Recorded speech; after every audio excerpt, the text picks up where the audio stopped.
In a dark morgue, the body of Nemo is being pushed inside a cold cabinet.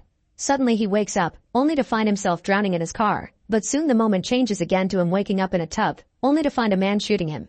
Next he wakes up in a strange capsule inside a space station that suddenly explodes. As Nemo dies again, he wakes up in a post-apocalyptic hospital where Dr. Feldman is watching over him. Nemo insists he's 34 years old and that he's in 2009, but Feldman corrects him, explaining the year is 2092 and that Nemo is actually 118. To prove it, he gives Nemo a mirror and a very advanced newspaper with moving pictures so Nemo can finally see himself all old and wrinkly. Nemo closes his eyes and wakes up in his old home, surrounded by his lovely family. However, he feels like doesn't belong here, and he calls his kids the wrong name. At that moment an envelope arrives and Nemo opens it to find a picture of himself with a different family. As his kids call him out for using the wrong names, Nemo zones out again and wakes up in another house, resting near the pool. The kids from the picture are here and so is his wife Jean, who comes to check on him because he doesn't look well. She announces his friends from work are here, but Nemo doesn't pay attention to them. His eyes are on the television screen where the news is showing a car accident on the bridge. Suddenly everything begins moving backward and Nemo finds himself as a driver on that bridge, and next to him he finds Anna as his bride. They are driving behind a truck, and the vehicle explodes as he saw on the news. Now Nemo wakes up again in the futuristic hospital. It's then revealed that Nemo is actually the last mortal man to live on Earth, and there are no records of him anywhere.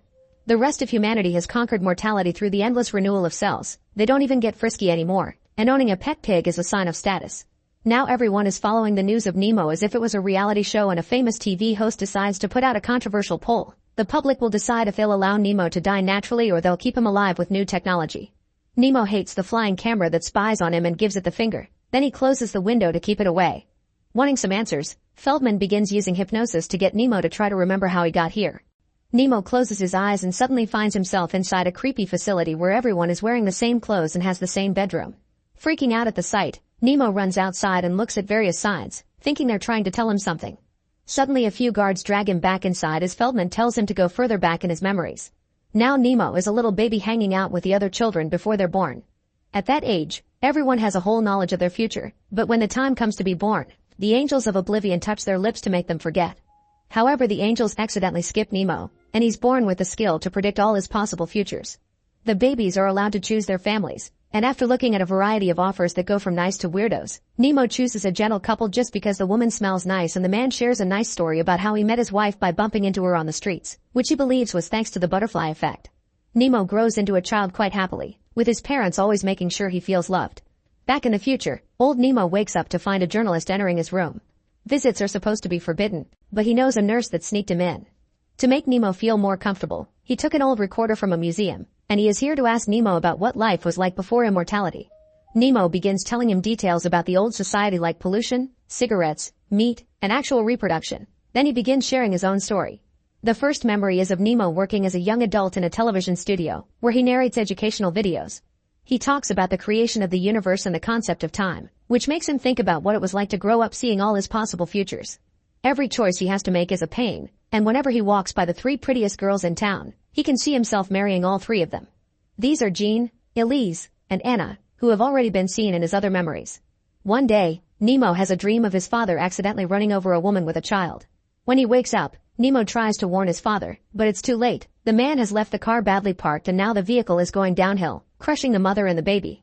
The father is left in a very depressed state, and Nemo tries to tell his mother about the fact he can see the future, but his mother doesn't believe him and says he's only experiencing déjà vu.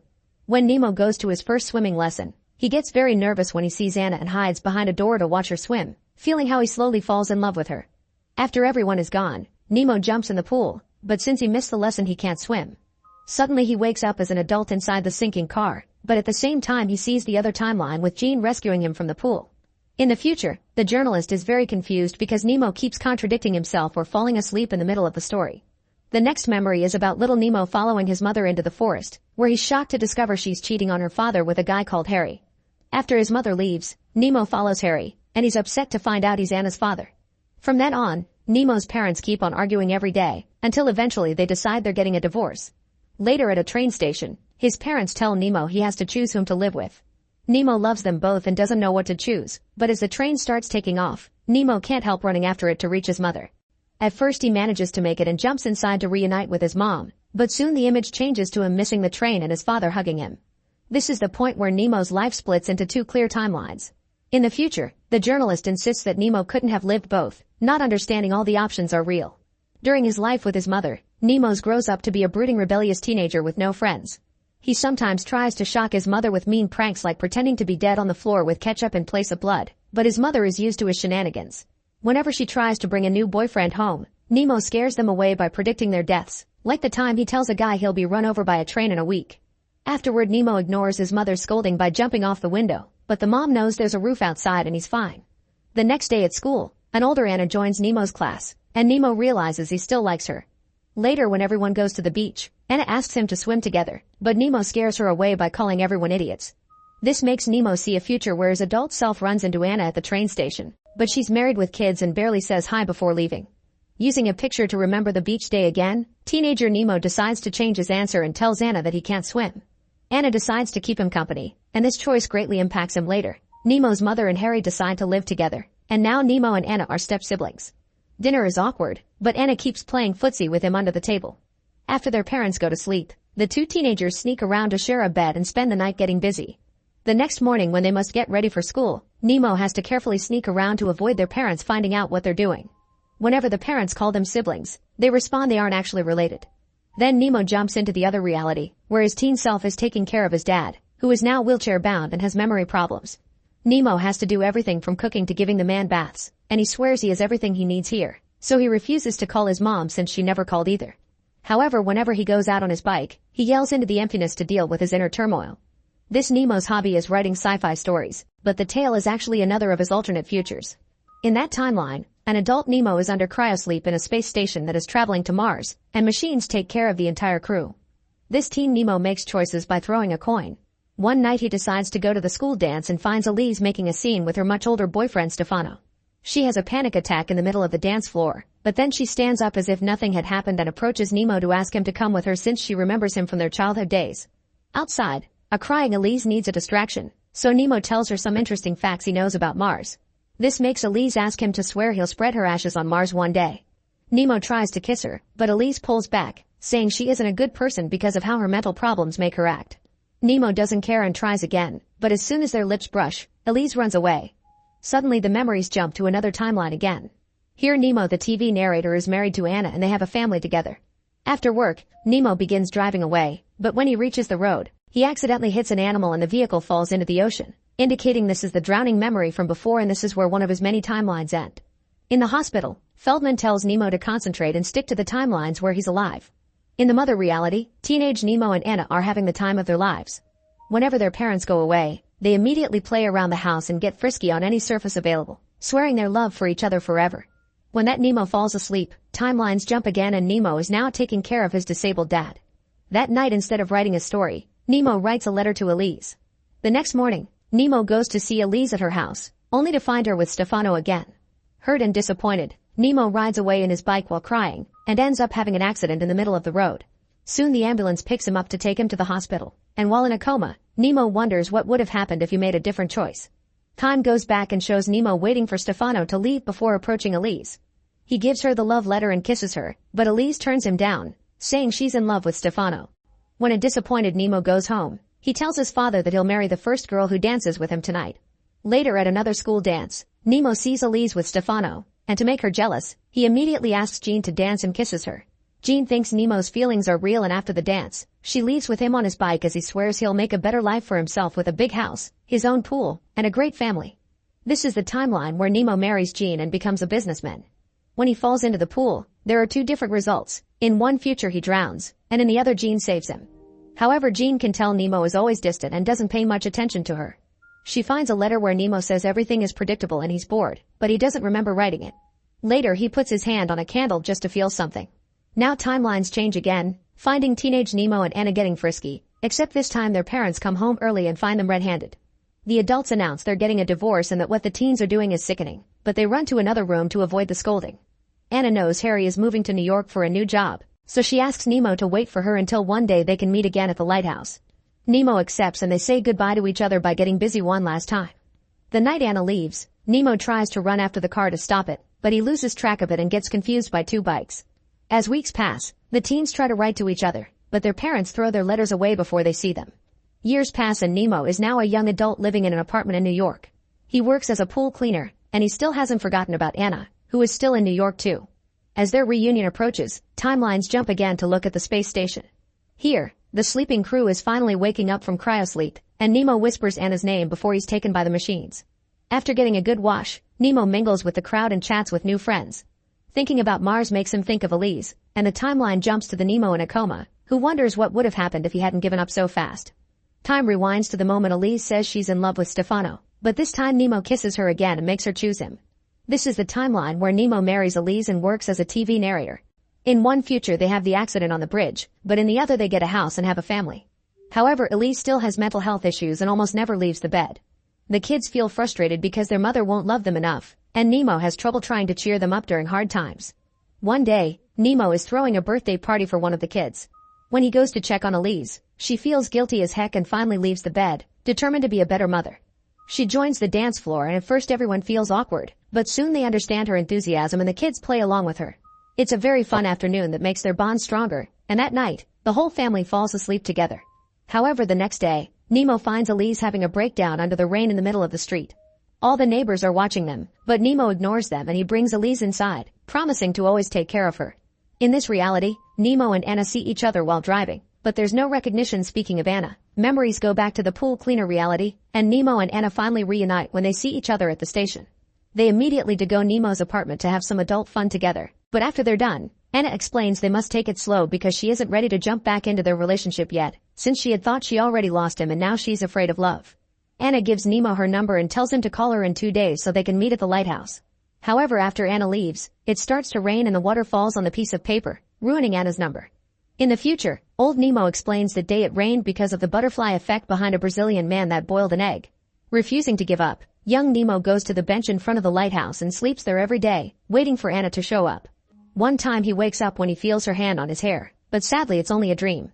Still desperate, Nemo draws a circle around the spot he saw her at. Then it's time to return to Elise's timeline, who is still having emotional breakdowns. Nemo tells her that in another life, they used to be cave people and that he saved her from a bear that almost ate her. Nemo thinks that saving her now from her own mind is the same duty. Suddenly we see the Nemo from the facility driving down the street, and he stops the car when pool cleaner Nemo walks by. He gets out of the car and tries to follow him, only to enter a weird building where he finds helicopters building a beach from zero. At that moment Feldman asks him to remember again, and now Kid Nemo sees himself getting married to Elise and having the accident on the bridge. Elise dies, but Nemo survives with a scar on his face. This Nemo never recovers from the psychological damage though, and he keeps Elise's ashes at home while he works at taking pictures and videos of animals and plants going through decomposition. In the reality with an alive Elise, she says she's tired of Nemo loving the car more than her, so Nemo lights the car on fire to prove his love. At that moment the constructors of reality pass by and Nemo finds himself with Jean again, who is crying. She's learned from their lawyer that he's left all his assets under Jean's name, making her think he's planning something crazy. Not being able to take it anymore, Nemo gets his old coin and leaves the house, deciding to live by the coin again so he can feel something. After the coin tells him not to end things in front of a train, Nemo goes to the airport and sees a man waiting for Mr. Jones. Nemo pretends he's Jones and he's taken to a fancy hotel, where he tries his best to look like the man on the ID. This is the reality where he's in the bathtub, and when he comes out, he finds a hitman shooting him thinking he's Jones. His body is buried in the middle of the forest, but eventually the cops find it and Jean has to recognize him in tears. Suddenly the timelines rewind and the Nemo in a coma sees how his parents reunite just to take care of him. He also sees himself writing and this takes him to the timeline of Mars, where he and the rest of the crew are going on a ride on the Red Planet. It turns out this is the timeline with the dead Elise, and Nemo is keeping his promise by spreading her ashes all over the land. Meanwhile in the timeline with alive Elise, she has another breakdown and says she still loves Stefano. Nemo doesn't believe her and hugs her, saying he loves her, causing Elise to apologize and say I love you in return. However, when Nemo falls asleep, Elise abandons her family without saying a word. A little Nemo is now in a metaphorical theater watching how Elise becomes a hairstylist. She comes across Stefano again, but she doesn't recognize him and he leaves without a proper reunion. Meanwhile in the timeline with the dead Elise, Nemo discovers someone else had the car accident instead of him. Since the victim is a friend from work, Nemo goes to the funeral and discovers the man's widow is Anna. He approaches her to offer his condolences, but nothing else happens. A few days later, he shows up at Anna's home and proposes they could share their experience over having lost a loved one, but Anna is scared by having a stranger coming onto her and turns him down. Suddenly Nemo sees himself dying in the drowning car, the bathtub, and the boy in the coma reaching an end as well. Then it jumps to the space station, where Nemo discovers Anna is part of the crew too, But before they can chat much, an asteroid shower hits the station and everyone dies in the explosion. Now Nemo jumps through a series of different memories as Feldman tells him to concentrate. Then he wakes up in the weird facility again, and when he goes outside, instead of being caught he sees a sign on a plane telling him to wake up. Nemo runs to his mother's house, but the woman there doesn't recognize him and has a different child, who jumps on Nemo to fight him when he tries to hug his mom. Suddenly the memory changes and Nemo is in a straitjacket while a younger Feldman puts him through a psychological test in the facility. During lunchtime, Nemo eats a fortune cookie and finds a note saying Nemo leave. In the future, Nemo learns that the people have voted for him to die, but he doesn't care and goes back to his story. In the facility, Nemo puts the note together with a sign, telling him to leave now. As soon as he makes it outside, he sees messages everywhere. A sign tells him to read the news, a newspaper tells him to look at the end of the street, and when he does, he sees the Hollywood sign telling him to call a certain number. Nemo dials the number and hears his father's voice, but he thinks it's just a prank. Afterward, Nemo runs to his old home, which is in ruins. Under all the dust, he finds a disc that he puts inside the DVD player and discovers a recorded message from his old self. Old Nemo can guess everything young Nemo is going to say and answers accordingly. He also predicts Nemo will fall on a broken chair. Then old Nemo explains that this strange world is a reality where Nemo was never born, because of many reasons. Maybe his parents never met, or maybe his seed never made it to an egg, or maybe his parents died younger. Young Nemo's consciousness is stuck in some sort of limbo, but old Nemo says Anna made some calculations and young Nemo must stay alive until 5:50 a.m. on February 12, 2092. Then Nemo runs out of the house and sees a giant foot stomp on the building to destroy it. As the facility doctors take him away, the future is shown again, with the journalist ending the recording at 5:41. The man is very confused, and old Nemo explains neither of them nor the city exist. They're all the imaginations of a 9-year-old boy faced with an impossible choice. That day at the train station, Kid Nemo finds himself having to make an impossible choice, so all these memories are in looking at all the futures to decide correctly. However, there isn't such a thing as a wrong choice, so in the end, Kid Nemo decides not to choose at all and runs away from both parents. As the vision of the future begins coming apart, old Nemo lies on his bed and dies on camera while saying Anna's name. Meanwhile, the adult Nemo sleeping by the lighthouse finally meets with Anna and they reunite with a hug. The universe comes to a stop and every single timeline begins rewinding until it goes back to little Nemo and his lack of choice, which gets his parents back together. This allows him to stay with Kid Anna and they spend their childhood reverse skips rocks together. Make sure to subscribe and turn on notifications so you can watch more videos like this. Thanks for watching.